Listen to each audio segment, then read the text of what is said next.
Oscar award को फिल्मों की दुनिया का सबसे प्रतिष्ठित पुरस्कार माना जाता है, लेकिन अगर आप फिल्मों में रुचि रखते हैं तो आपको ये बताने की ज़रूरत नहीं है कि ऑस्कर के अलावा भी राष्ट्रीय और अंतर्राष्ट्रीय स्तर पर फिल्मों से जुड़े कई प्रतिष्ठित पुरस्कार दिए जाते हैं। इन्हीं प्रतिष्ठित पुरस्कारों में से एक है गोल्डन ग्लोब अवार्ड्स।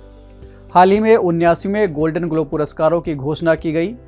किस श्रेणी में किसको ये पुरस्कार मिला, इस बात से ज़्यादा ये पुरस्कार निष्पक्षता और विश्वसनीयता से जुड़े विवादों के चलते चर्चा में है। आप देख रहे हैं ध्येय टीवी। अभिवादन और स्वागत है आप सभी का हमारे इस खास कार्यक्रम में। मैं हूं केसरी पांडे। अपने आज के न्यूज़ दिस आवर में हम जानेंगे कि क्या है गोल्डन ग्लोब पुरस्कार, इस बार किस श्रेणी में किसको मिला ये पुरस्कार और इससे जुड़ा मौजूदा विवाद क्या है। हाल ही में 79वें गोल्डन ग्लोब पुरस्कारों की घोषणा हुई। Power of the dog film को ड्रामा श्रेणी में सर्वश्रेष्ठ फिल्म और जेन कैंपियन को सर्वश्रेष्ठ निर्देशक का पुरस्कार मिला है। विल स्मिथ ने अपनी फिल्म किंग रिचर्ड के लिए सर्वश्रेष्ठ अभिनेता के रूप में पहला गोल्डन ग्लोब पुरस्कार जीता है।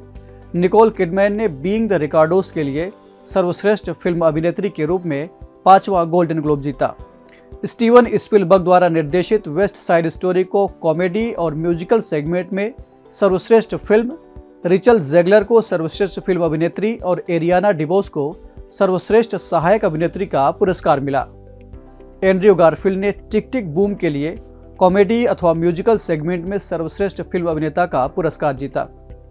टीवी श्रेणी में जेसी आर्मस्ट्रांग की सक्सेशन श्रृंखला ने सर्वश्रेष्ठ ड्रामा सीरीज का पुरस्कार अपने नाम किया। इसी श्रेणी में जेरेमी स्ट्रॉन्ग ने सर्वश्रेष्ठ अभिनेता का और सारा स्नूक ने सहायक भूमिका में सर्वश्रेष्ठ अभिनेत्री का पुरस्कार जीता।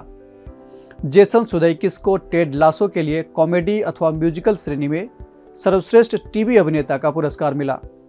केनेथ ब्रानग ने फिल्म बेलफास्ट के लिए मोशन पिक्चर ग्लोब में सर्वश्रेष्ठ पटकथा श्रेणी का पुरस्कार जीता। जापानी फिल्म ड्राइव माय कार को सर्वश्रेष्ठ मोशन पिक्चर गैर अंग्रेजी और डिज्नी की एनकैंटो को सर्वश्रेष्ठ मोशन पिक्चर एनिमेटेड के रूप में चुना गया। Hollywood foreign press association HFPA ने इस बार इन पुरस्कारों की घोषणा लाइव ब्लॉग के माध्यम से की है, यानी इसको टेलीविजन पर प्रसारित नहीं किया गया। आयोजन के दौरान कोई भी बड़ा सेलिब्रिटी मौजूद नहीं रहा और न ही कोई धूमधाम देखने को मिला। HFPA ने बताया कि कोविड महामारी के कारण इस बार इस आयोजन को इतना सादा और सीमित रखा गया। हालांकि सिनेमा प्रेमियों का एक बड़ा वर्ग ऐसा है जिसका यह मानना है कि इस पुरस्कार का हमेशा की तरह धूमधाम से आयोजन इसलिए नहीं किया गया क्योंकि इसका बड़े पैमाने पर बायकॉट किया जा रहा है। पूरे मामले को समझने के लिए देखते हैं इस रिपोर्ट को।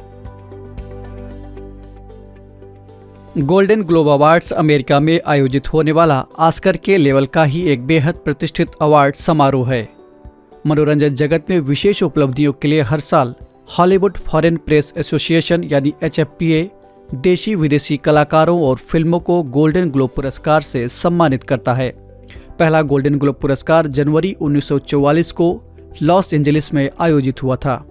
हर बार जनवरी में दिए जाने वाले इस अवार्ड को इस बार 105 अंतर्राष्ट्रीय पत्रकारों के मतों के आधार पर दिया गया है।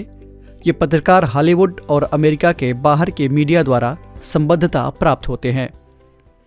पिछले कुछ सालों से कुछ कलाकार गोल्डन ग्लोब अवार्ड्स का विरोध कर रहे हैं। इसकी मुख्य वजह है इसकी ज्यूरी यानी हॉलीवुड फॉरेन प्रेस एसोसिएशन। दरअसल HFPA पर नस्लभेद और पक्षपात करने के आरोप लगे हैं।